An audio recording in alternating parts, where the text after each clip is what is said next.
আসসালামু আলাইকুম। আমি আজকে আসছিলাম ময়মনসিংহ 8 নং সিংরোল ইউনিয়ন। আমাদের কীর্তিশবাবুর বাড়ি না, হ্যাঁ, কীর্তিশবাবুর বাড়িতে আজকে পূজা মণ্ডল। এখানে আমাদের প্রান্তীয় নেতা বাংলাদেশ জাতীয়বাদী দলের একজন বিএনপির পক্ষ থেকে আমাদের পিবুল ভাই এবং এখানে উপস্থিত আছেন, আজকে পরিদর্শন করছেন। এই যে পূজা মণ্ডল একটু দেখো, হ্যাঁ দেখাও ভাইয়ের একটু সাক্ষাৎকার নিচ্ছি, একটু কথাগুলি শুনবেন। আমার পিবুল ভাই কি বলছে আজকে এই পূজার উদ্দেশ্যে। ভাই কিছু বলেন একটু পূজার উদ্দেশ্যে। সনাতন ধর্মাবলীর আজকের এই দুর্গাপূজায় উপস্থিত হিন্দু সম্প্রদায়ের ভাইয়েরা এবং আদাব এবং মুসলিম ভাইয়েরা, আসসালামু আলাইকুম। এটা একটা হিন্দু ধর্মাবলীদের বাংলাদেশের সর্বোচ্চ পূজা।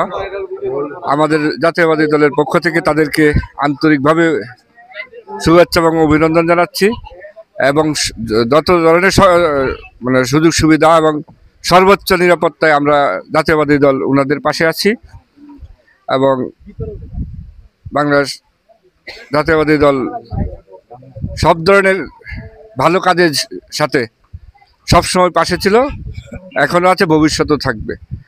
আর হিন্দু ধর্মাবলী সনাতন ধর্মাবলী ভাইয়াদেরকে উদ্দেশ্য করে বলছি, আপনারা নির্ভয় নির্বিঘ্নে আপনারা আপনাদের উৎসব উদযাপন করবেন। কোনো ভয় ভীতি বা কোনো ধরনের আশঙ্কা যদি আপনাদের মনে কাজ করে, আমাদের জাতীয়বাদী দল আমরা পাশে আছি এবং যে কোনো মুহূর্তে যে কোনো সময় আপনারা আমাদেরকে অবহিত করবেন, আমরা আপনাদের পাশে থাকব এবং সকলকেই হিন্দু সনাতন ধর্মাবলী ভাইদেরকে শারদীয় শুভেচ্ছা জানিয়ে আমি আমার সংক্ষিপ্ত বক্তব্য শেষ করছি।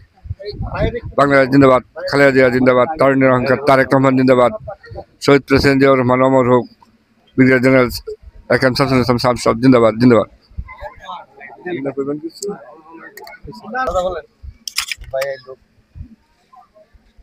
আজকে যে উপজেলায় যে আমাদের বড় ভাই বিপুল ভাই আমাদের এই পূজা মণ্ডপে আসাতে আমাদের পূজা মণ্ডপের পক্ষ থেকে শারদীয় শুভেচ্ছা প্রথমে আমি জানাই।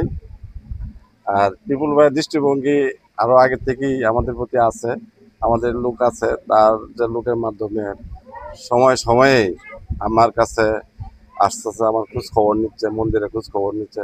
এটা কিন্তু কোনো ইয়া নাই। হ্যাঁ,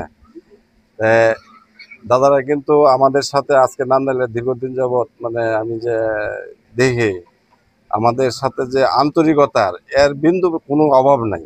আমি আসলে যে দাদারা বলবো সামনে রেখে এটা কিন্তু আমার একটা ইয়ে হবে। তবে আর এখানেও যে আজকে যে অনুষ্ঠানটা আজকে 3 দিন যাবৎ চলছে, দাদার লোকেরা আইসা আমাকে কিছুক্ষণ পরে ফোনে এবং সাক্ষাতে কথাবার্তা বলতেছে এবং লক্ষ্য রাখতেছে। এটাই হচ্ছে আমাদের সবচেয়ে বড় চাওয়া পাওয়া। আর দাদারা যে আশা আকাঙ্ক্ষা তো থাকতেই পারে, আমি আশা করি, আশীর্বাদও করি যে দাদারা আশা আকাঙ্ক্ষা যেটা যে উদ্দেশ্য যেটা বাস্তবায়ন, সেই আশাই ব্যর্থ করে আমি আজকের এই শারদীয় দুর্গাপূজার শুভেচ্ছা এবং কৃতজ্ঞতা প্রকাশ করি। ধন্যবাদ সবাই।